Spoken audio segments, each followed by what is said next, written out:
manhã. A necessidade de mostrares a alguém que gostas dela. Eu vesti-me de Pai Natal no metro, as crianças virem ter comigo, abraçadas a mim. A reunião de trabalho só com a família. Há famílias que nem são católicas, mas que são contaminadas por este desejo de estar junto e de celebrar. Os meus irmãos e os meus pais sentados à mesa desde a hora do almoço até agora. O Natal não é mesmo consumo, isso faz mesmo confusão. É uma dádiva divina, nós estamos cá para agradecer.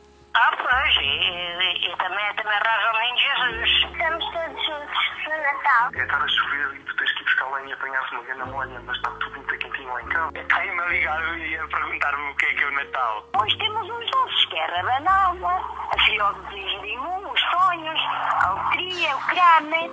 As filhos logo de manhã, porque depois aquilo que numa reza, depois tinha que levantar, ficava a lareira, Porque era o que eu fazia com a minha avó, com a minha bisavó e com a minha mãe. uma noite oficial para quem anda, tipo, bem ocupado durante o ano inteiro.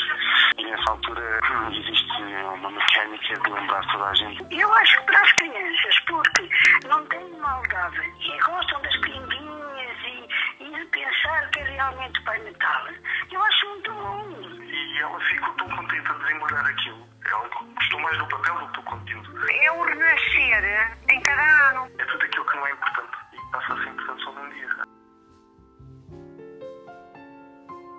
O Natal é lindo, sim. O nascimento do menino Jesus. Vermelho. À volta do mar, embrulhar as prendas. É apaixonar-me. Eu não sei porque apaixono sempre no Natal. É cheira a lenha queimada, acho que é terra molhada também é bom. Torna-se diferente do seu Natal. Prendas.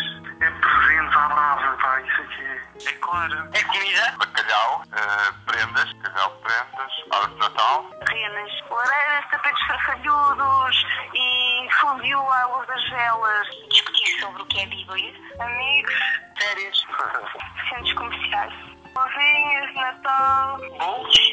É bolo rei, eu estava a comer bolo rei. E as covinhas e os rios. vamos à missa de cola à meia-noite. Nos leva a pensar mais profundamente. Tudo o que tem a ver com amor, alegria e paz. E a paz em todos os países. Amor, Paz, amor. paz e amor, sem dúvida.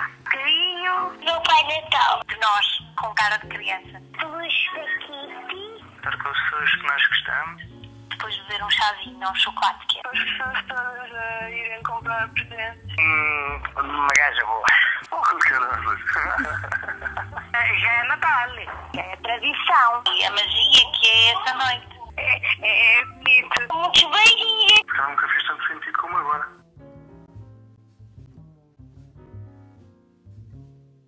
E que Deus